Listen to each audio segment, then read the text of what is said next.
All right, good afternoon, everyone. My name is Kirk Ballard. I am the Consumer Horticulture Extension Specialist for the LSU AgCenter, and I'm the host of the Get It Growing program, which is outreach through videos, news articles, extension publications.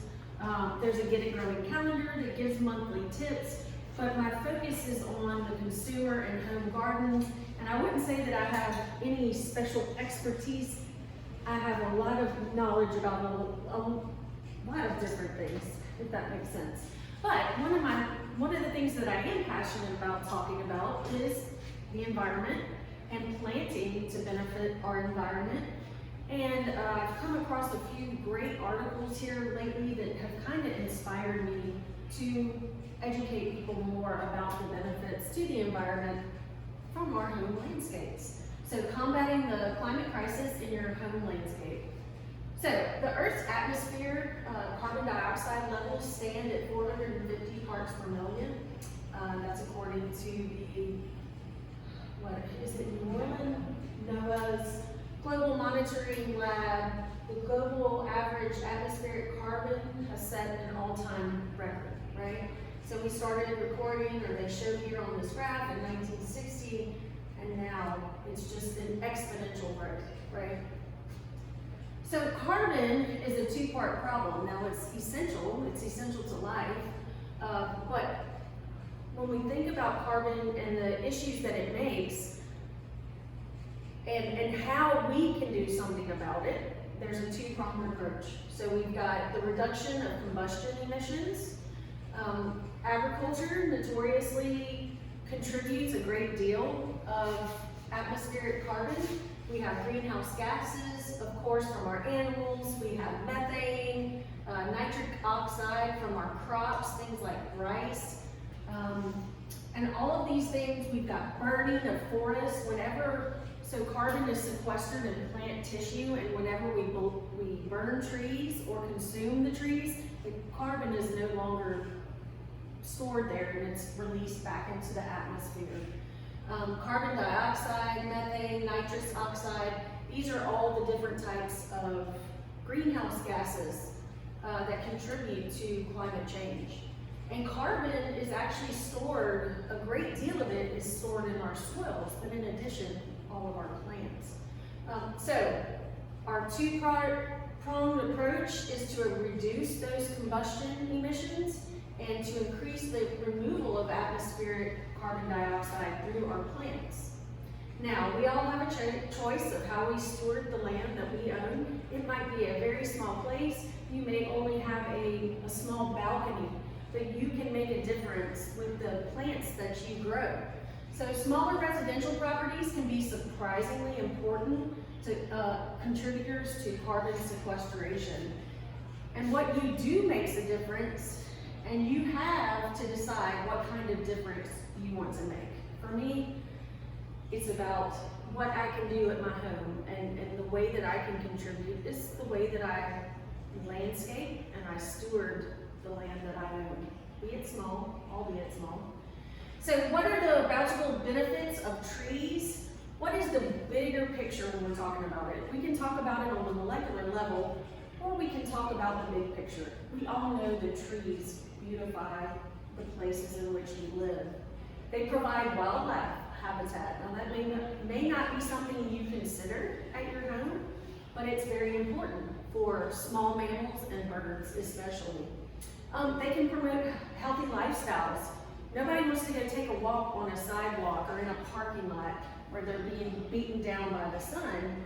We're all drawn to areas that have natural cover that's provided by trees. They clean the environment, right? So we're going to talk today about how trees sequester carbon and other pollutants, right? So it helps to clean our environment. It can help actually, and that's something that I didn't put up here, but when we talk about flooding, trees are extremely important in recovering waters during flooded times. They build stronger communities, and they provide educational opportunities. So if we want to talk about carbon sequestration with our trees, Earth's natural vegetation can account for about 30% of all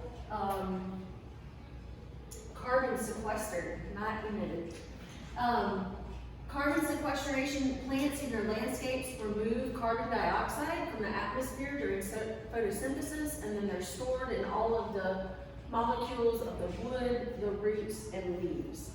Now, plants take in, okay, no, so they are responsible. No. Plants take in CO2. Sorry, y'all. I put up, emitted up here and have completely thrown myself off. So plants take in carbon dioxide for photosynthesis, and the carbon is then stored in both the above ground mass as well as in the soil through root exudates, and also stored in all of the plant tissues, roots, leaves, shoots, everything. Plants cells do respire and they do release carbon. And when leaves fall off of the plant and their leaf litter decays, that carbon is then stored into the soil.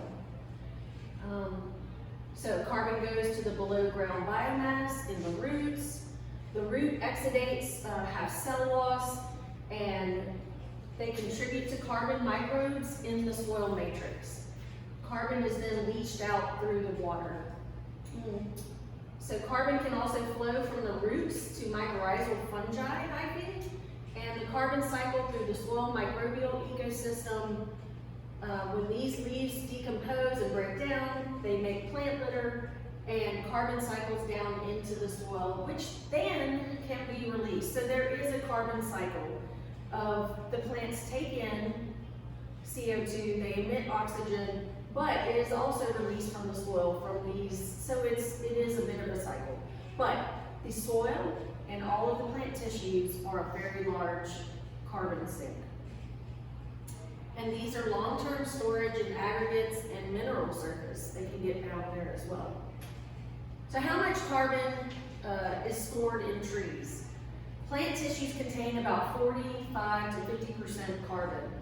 And you can calculate an estimate of this. In fact, the U.S. Forestry Service has devised a way to estimate by measuring the diameter of your tree, at least 5 inches in diameter at breast height, okay? And you can actually combine all of these to get an idea of how much your property, if you went out and measured several trees, you could kind of get an idea of how much you're sequestering. But at the end of the day, if you want to make this equation a whole lot simpler, by planting more trees and letting them get to their most mature size, right, they are going to continue to sequester carbon as they grow.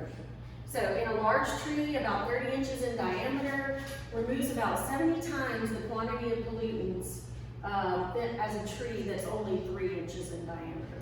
So the larger the tree, the more carbon it sinks.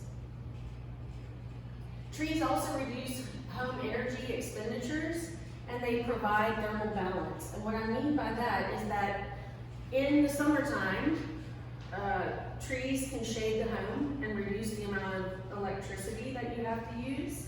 But in the wintertime, deciduous trees, if they're placed properly, can block winds, and also you get that solar radiation on your home. So when they drop their leaves and the sunlight comes through, it can still warm your home in the wintertime.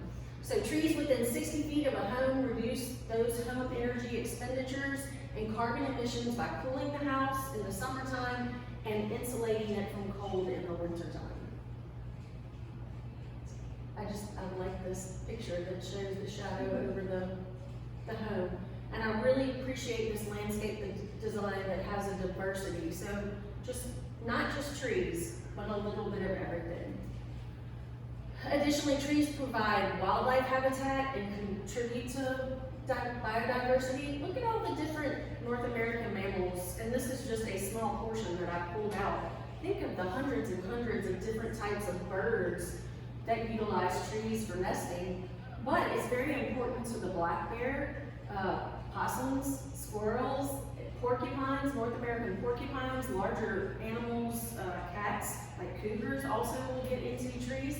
So they utilize these for habitat, right? So it's very important. Now you may not want to draw a black bear to your backyard. They're not going to likely come there. But if you have properties and things like that and you have an opportunity to plant more trees, I would definitely recommend that. Dead trees are also very important.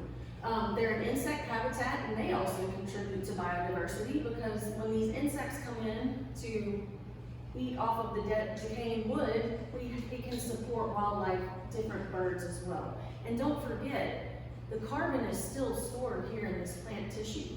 So as long as the dead tree is there, even though it's decomposing and the carbon will eventually go back to the soil and be incorporated in it, as long as it's here stored in this tissue, and that happens over a shorter amount of time. Remember, we talked about carbon in the atmosphere going up exponentially. If we can keep the dead trees around, we're tying up that carbon in that dead tissue for a long time, a very long time. So, in general, the less we manage our landscapes, the more climate benefits they provide. These are called snags. Hunters really love these. Again, leaving those dead trees, they provide cavity for nesting site for birds and other mammals. So it's important to leave these standing.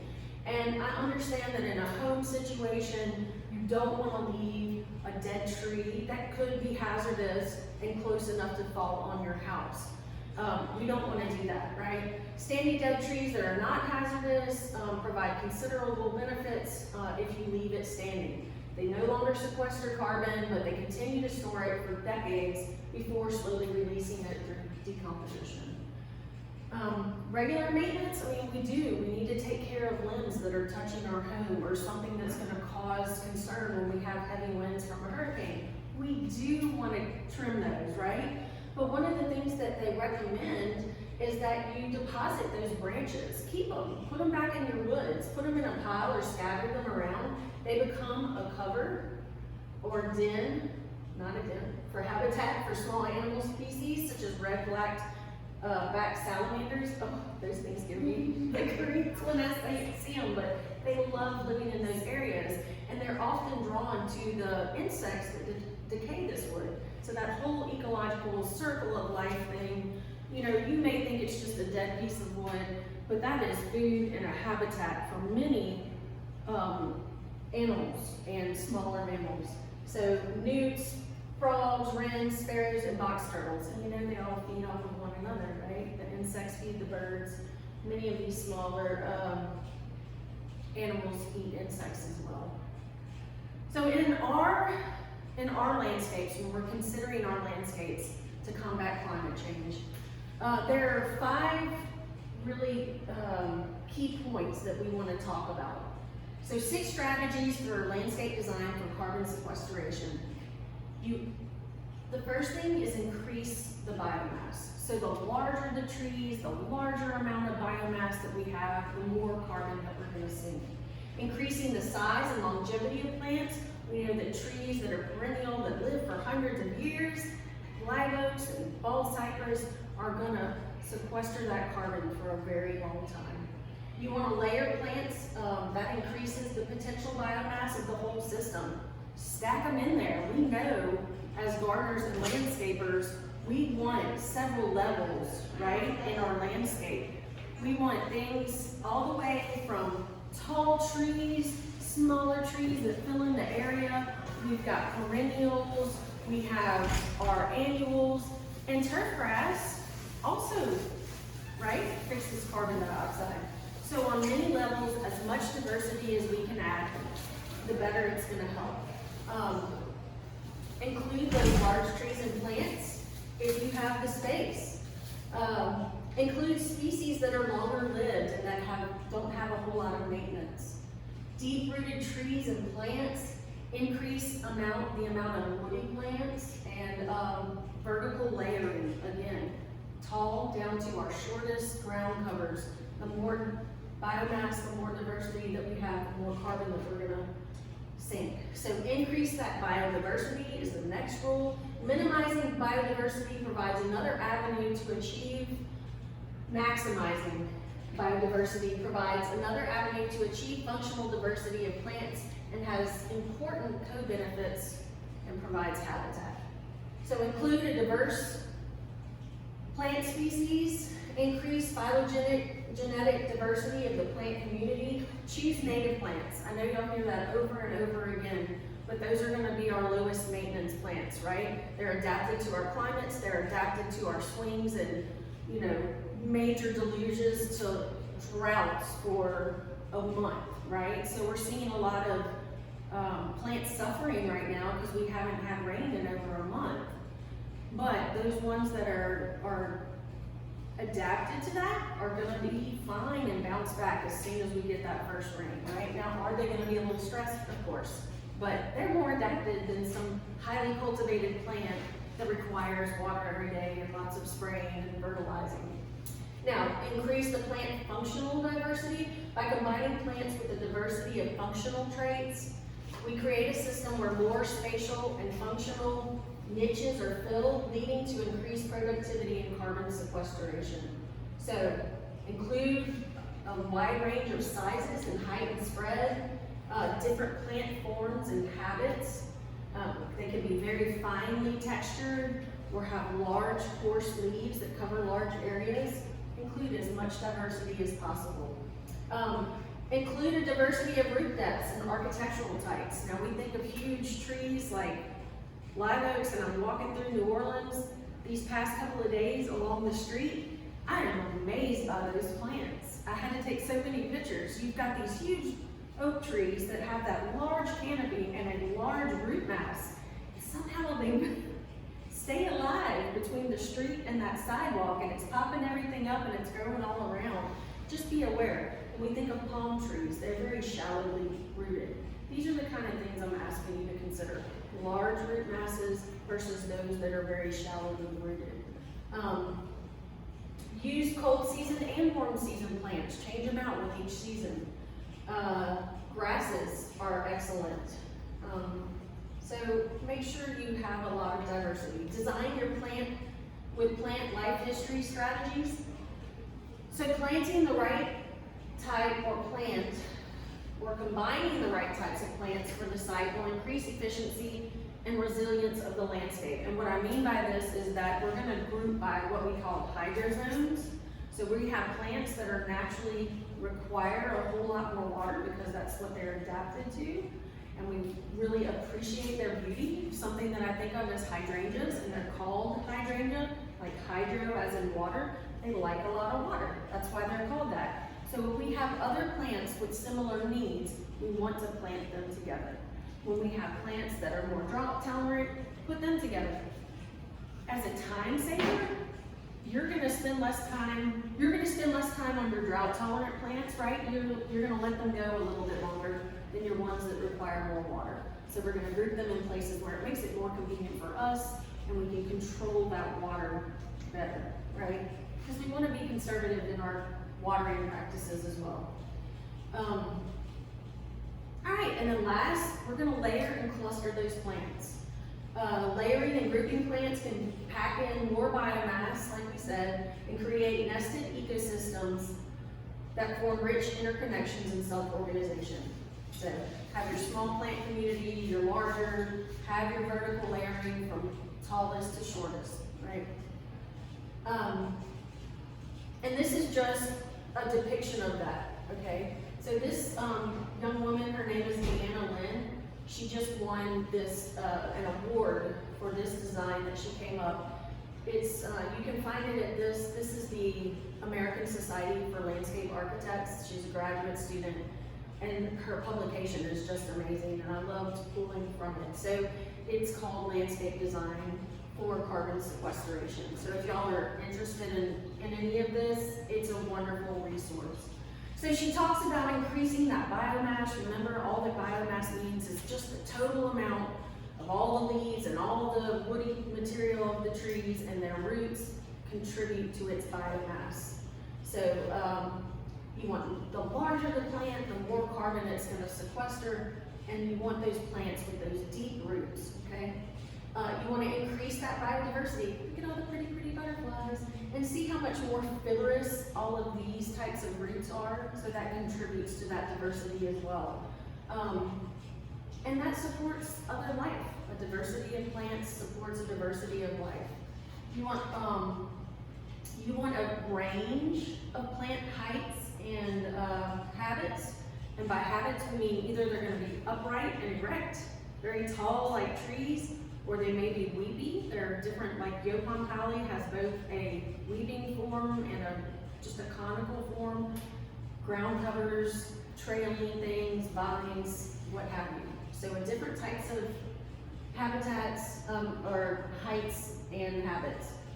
Grasses, again, have those short fibrous roots, and these forbs have deeper roots. So these have higher, they just talk about the different types of plants here. So we have some that tolerate stress. These are pioneer plants. They're very fast growing. They produce a lot of seeds. They're adapted to highly disturbed environments. So these are typically the things that come up in disturbed areas. Let's say we clear an area, we don't do anything with it for a while. Your pioneer plants are going to be the first ones that come up. Stress tolerant are very slow growing. They're small. They have smaller leaves, longer lived perennials that are adapted to environments with a lot of stress. And then your competitors are those that have large leaves. They're very quickly growing, high nutrient uptake, and are adapted to very fertile environments. And the first thing that comes to my head when I look at something like this is turf grass. Fast growing, it doesn't have large leaves, but it covers a large area. It requires a lot of nutrients, and it accounts for about 30% of the water used in typical households. So it's a real greedy thing, I think. So, but again, increase that functional diversity. That would be, the different heights and the different habits. Design with plant life history strategies. Understand how your plants grow and layer and cluster your plants. Remember, we want different vertical heights. So this is a nice example here. Looks like a camellia tree of some sort with some perennials and ground covers underneath. Trees and lawns are similar, with similar heights that are not very tall and don't have very deep roots. Limit the carbon storage and biomass, so we want to have that increased diversity. This lacks functional diversity. This plant species results in space above and below ground without plant biomass, and this limits carbon storage. So here we have a couple of trees. It's great, it's a large biomass, but what they're saying is that we want to mimic more of a forest area with understory plants that is very densely packed with all sorts of different types of heights. This also lacks biodiversity when it comes to leaves, so it's probably insects and the mammals and birds that visit this area are probably going to be very highly specified as well to those types of trees. So again, increasing plant diversity increases the diversity of the animals and insects that are brought into that area. And it lacks complexity in space and time.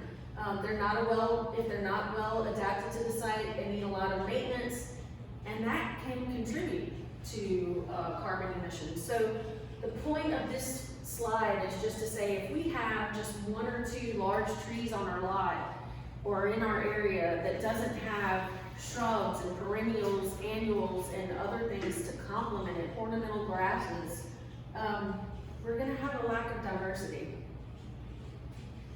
All right, so we already went through this. And just again, to drive home the benefits of trees, they add value to your home.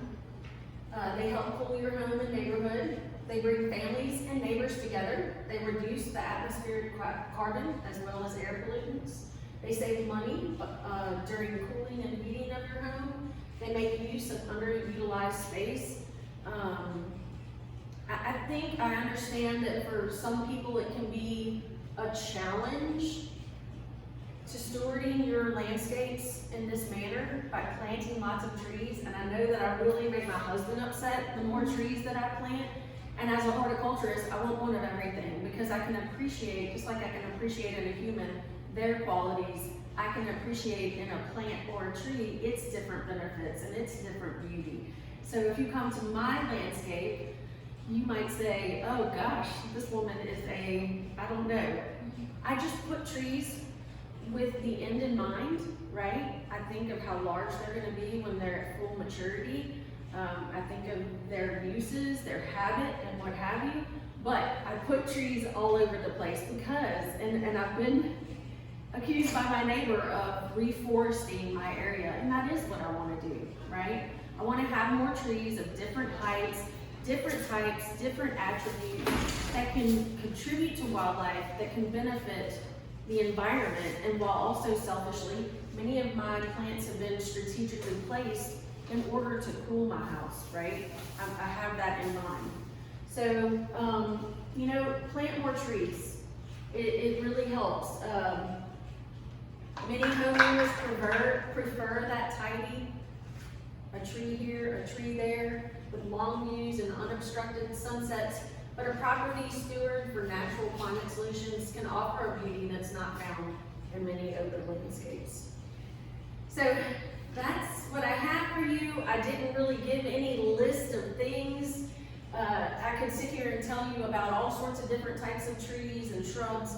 Just having a diversity of plants in your landscape is probably the best thing that you can do. Leaving trees, even if they're dead, so that they can be wildlife habitat as long as they're not going to hurt your home, or cutting them down and leaving them in areas where insects can eat on them and where the carbon can be remain stored in that dead material. If you want to select and plant your trees, if you want to know all about it, this is an excellent publication from the LSU AgCenter, Native Tree Growing Guide for Louisiana. One of our urban foresters kind of led this writing team, and it gives you quite a few lists of small trees, medium trees, and large trees, all which are very essential to helping in our landscapes, provide beauty, and also help to clean the environment and remove greenhouse gas emissions. So that's what I have for y'all. Thank you.